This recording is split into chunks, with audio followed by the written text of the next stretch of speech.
assalamu aleykum wa rahmatullahi wa barakatuhu bandiraɓe sehilaɓe en garti kadi e jangde men hande noon ko ni mbaɗirɗon beele yaawa ay sen mbaɗi dani yenne ɗo yenna ɗo mbaylata gitten oɗo mo temmo mawɗo ay mo temmo laa mawɗo ay ko ni laa mawɗo wayata ni hay ɗum ɗo kala ko jiɗa na wayi ni andu ko laa mawɗo tokoso o ko ni wayata ni hayɗo wayno mawɗo ni mawɗo ko ni wayi kono ɗo noon nde wonno ko ɗo ko laa jangeten ɗo hay laa o kofa ga ɗo woni laa tokoso so ɗo ɗiggi a serti e majjere ko wiyete laa ɗo woni ma mawɗo ko ni windirte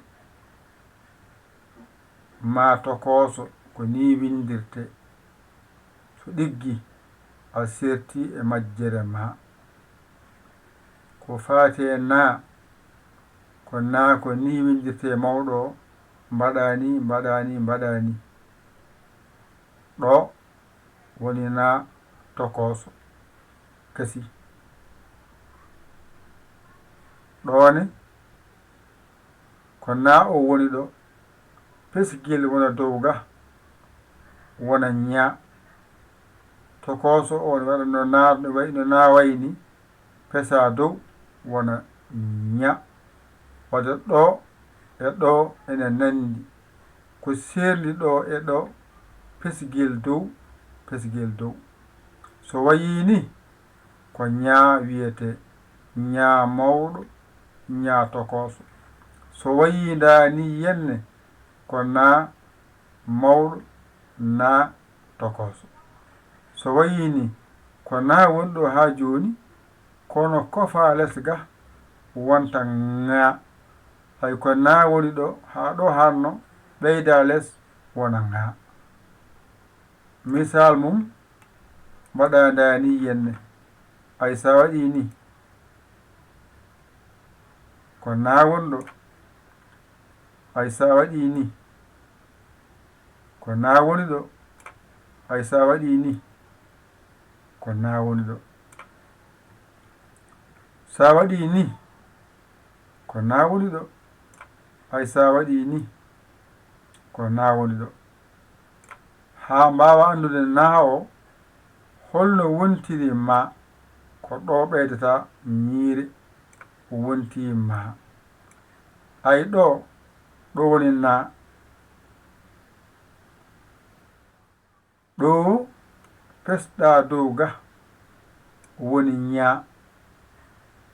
a faami ɗo mbaɗɗani dow ga woni ha ɗo kofɗa less ga woni ŋa wadde ko ɗo woni ma ɗo mbiyatamo ko ma ɗo mbiyatamo ko na ɗo mbiyatamo ko ña ɗo mbiyatamo ko ha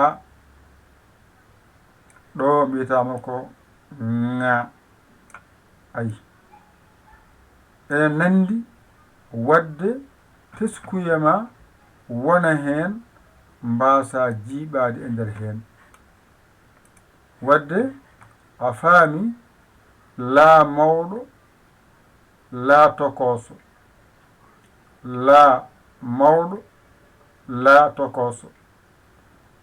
tokoso noon ene nandi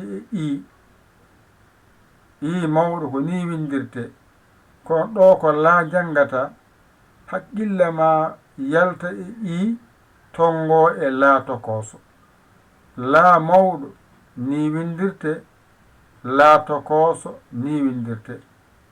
ɗo ko ma mawɗo, ɗo ko ma tokooso. ɗo ko na mawɗo, ɗo ko na tokooso. na mawɗo niiwindirte, na tokooso ko niiwindirte. ɗo ngarana ñaa, ñaa mawɗo, ɗo ko ñaa tokooso. ñaa mawɗo, ɗo ko ñaa tokooso. ɗo ko ŋaa mawɗo ko ni wayata, ŋaa tokooso ni wayata. a faami? ɗo so ɗiggi a dañii joyi, a dañii laa mawɗo, ma mawɗo, na mawɗo, ñaa mawɗo, ŋaa mawɗo. ɗo ko tokooso. laa tokooso ene nandi i mawɗo, kono ɗo ko laa tokooso janngata. ɗo ko ma tokooso, ɗo ko na tokooso, ɗo ko ñaa tokooso, ɗo ko ŋaa tokooso. kono so pulaar mbiɗa ko laa manngal, laa tokosal. ay laa manngal, laa tokosal. mbiya ma manngal alkulal manngal tokosal, wadde ma tokosal.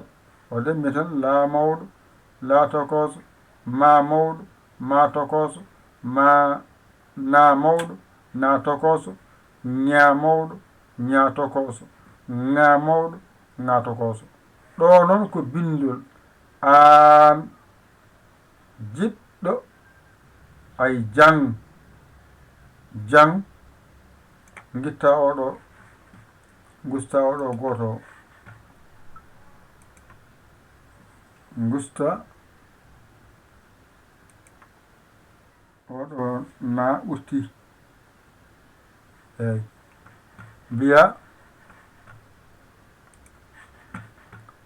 aan, ko ɗo haadi aan jiɗɗo jang ngu de goonga, ay goonga, e goonga, laawol nan, ay nan, ɗoon.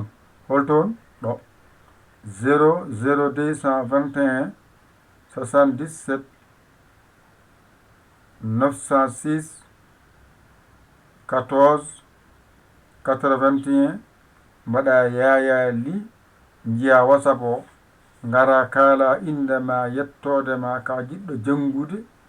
min kaalanma sarɗeji ɗi aɗi belma janggen, a yiɗami gaccuma ndeeƴa. ɗum yi foti. aɗi janngude, ngara min kaalanma sarɗeji jangde janga. a yiɗami gaccuma ndeeƴa. eyyi ni foti. yo Allah wallu, kadi yo Allah newnu, yo Allah ren, yo Allah won gondiɓe. ƴette kuɗi mon e carnet ji mon, mbañirɗon janggon ɗigga. so ɗiggi ko nafoore faade e moɗon, ummade e amen faade e mon. jangde adduma, ƴettu jangga, ƴetta kuɗol mbañirɗa ɗigga ɗigga ɗigga. ko musidɗo mon guiɗo mon saabu Allah, Yaya Ly Kawla Sénégal. alhamdulillahi rabbil alamina. on jarama, wa salam.